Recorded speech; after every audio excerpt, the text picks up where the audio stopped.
नमस्कार, NTV India news में आपका स्वागत है। मैं हूं साक्षी। पेश है आज की प्रमुख हलचल। 5 मई को सीएम हेल्पलाइन में दर्ज शिकायतों के निराकरण की समीक्षा करते हुए मुख्य कार्यपालन अधिकारी जिला पंचायत अंशुमान राज ने समाधान ऑनलाइन कार्यक्रम में चयनित विषयों से संबंधित शिकायतों को प्राथमिकता पर निराकृत करने के निर्देश दिए हैं। उन्होंने सभी विभाग प्रमुखों को निर्देशित किया है कि सीएम हेल्पलाइन में नियमित समीक्षा करें तथा प्रतिदिन का लक्ष्य निर्धारित कर शिकायतों को निराकृत कराएं। कोई भी शिकायत नॉन अटेंडेंट नहीं रहे और निम्न गुणवत्ता से बंद शिकायतों की संख्या न्यूनतम रहे।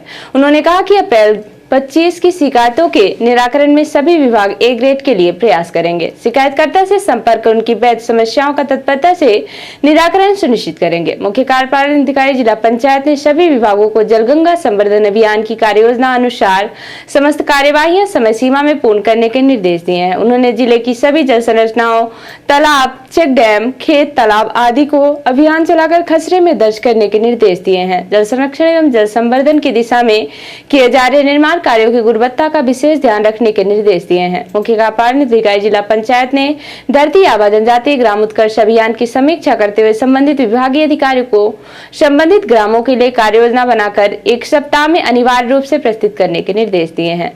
सीईओ जिला पंचायत ने सभी कार्यालयों में ई ऑफिस कार्य प्रणाली को प्रभावी रूप से लागू करने के निर्देश दिए हैं। उन्होंने डीआईओ एनआईसी को सभी विभागों से समन्वय कर उन्हें तकनीकी सहयोग प्रदान करते हुए ई ऑफिस कार्य प्रणाली के क्रियान्वयन में प्रगति लाने के निर्देश दिए हैं। बैठक में उपखंड अधिकारी गोपद बनास, नीलेश शर्मा, सिहाबल एसपी मिश्रा, मझौली आरपी त्रिपाठी, चुराट शैलेश द्विवेदी, कुसमी प्रिया पाठक सहित सभी विभागों के जिला स्तरीय अधिकारी उपस्थित रहे।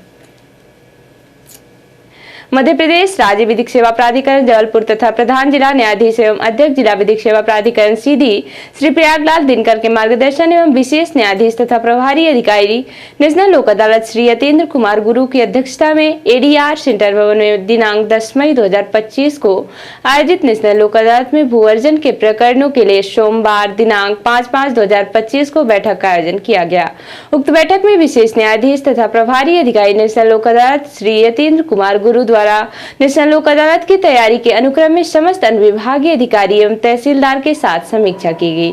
संबंधित न्यायालय में लंबित भू अर्जन के प्रकरणों में न्यायाधीश श्री मनीष कुमार श्रीवास्तव द्वारा भू अर्जन प्रकरणों के संबंध में आवेदकों को राजीनामा किए जाने हेतु प्रोत्साहित करने एवं समस्त अनुविभागीय अधिकारियों को ऐसे प्रकरणों को चिन्हित कर तत्काल कार्यवाही किए जाने हेतु निर्देशित किया। आपके द्वारा यह भी बताया गया कि भू अर्जन के प्रकरणों का निराकरण जिला न्यायालय से किए जाने के उपरांत उच्च न्यायालय एवं सर्वोच्च न्यायालय तक अपील की जाती है, जो पक्षकार का समय एवं धन की हानि होती है। इसलिए ऐसे प्रकरणों का आपसी राजीनामा के आधार पर निराकरण होने से मामले का पूर्णतः समाधान किया जाना संभव है।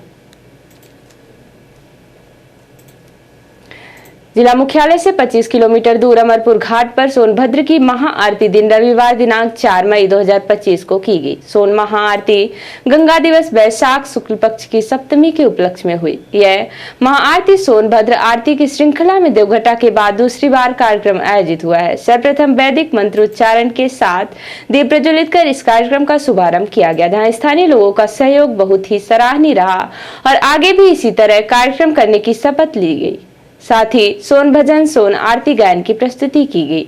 पुरातात्विक और धार्मिकता महत्व की भूमि रही है। सोनभद्र महाआरती की पहल भारतीय अलंकार के संस्थापक यज्ञ नारायण सोनी के द्वारा की गई, जहां उन्होंने दिव्य आरती पत्र अयोध्या से खुद लेकर आए हैं। जिनका सपना है कि जिस तरह गंगा, यमुना, सरस्वती, सरयू आदि महान नदियों की आरती होती है, इस तरह हो। हम सबके सौभाग्य की बात है। सीधी जिले के समस्त ग्रामवासी, जिलेवासी सोन नदी के तट में बसे हुए हैं और उस जल को ग्रहण कर जीवित हैं। ऊर्जा मंत्री श्री प्रद्युम्न सिंह तोमर ने बताया है कि गत दिवस तेज हवाओं और बवंडर के कारण विंध्य क्षेत्र स्थित Madhya Pradesh power transmission company की 220 केवी अमरकंटक सीधी तथा 220 केवी सीधी रीवा ट्रांसमिशन सर्किट के 4 टावर क्षतिग्रस्त हो गए। इस कारण अमरकंटक से सीधी 220 केवी सर्किट में विद्युत प्रवाह प्रभावित हुआ, लेकिन 220 केवी सबस्टेशन सीधी में वैकल्पिक ट्रांसमिशन सप्लाई उपलब्ध होने से क्षेत्र में इस कारण कोई विद्युत व्यवधान नहीं हुआ। साथ ही इसे Amarkantak thermal power station Chachai में उत्पादित विद्युत की निकासी एवं पारेषण पर भी कोई प्रतिकूल प्रभाव नहीं पड़ा और अन्य सर्किट अनूपपुर एवं जबलपुर में विद्युत आपूर्ति निर्विघ्न बनी रही। एमपी में ट्रांसको के मुख्य अभियंता श्री संदीप गायकवाड़ ने बताया कि बिंद क्षेत्र में सोन नदी के आसपास मौसम के अचानक बिगड़ने से उपरोक्त दोनों सर्किट में 2 टावर पूरी तरह क्षतिग्रस्त हो गए तथा 2 अन्य टावर आंशिक रूप से प्रभावित हुए। इन टावरों में से एक 72 मीटर ऊंचाई का विशेष ट्रांसमिशन टावर है जो सोन नदी क्रॉसिंग के लिए स्थापित किया गया था। दुर्गम भौगोलिक परिस्थितियों के बावजूद क्षतिग्रस्त टावरों की मरम्मत का कार्य युद्ध स्तर पर प्रारंभ कर दिया गया है। प्रभावित सर्किटों से विद्युत आपूर्ति पुनः बहाल करने में कम से कम 3 सप्ताह का समय लग सकता है।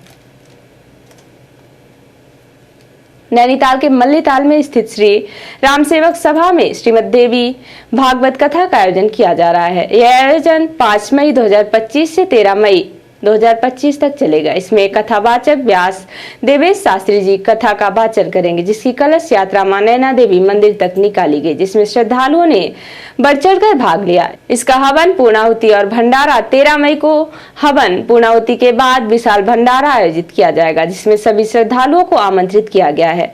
श्रीमद भागवत देवी कथा एक महत्वपूर्ण धार्मिक आयोजन है जिसमें देवी की महिमा और उनके अवतारों की कथा सुनाई जाती है। इस आयोजन से लोगों को आध्यात्मिक लाभ होता है और समाज में सकारात्मक ऊर्जा का संचार होता है। श्री राम सेवक सभा ने अपील की है कि सभी श्रद्धालुओं को इस आयोजन में शामिल होने के लिए आमंत्रण है।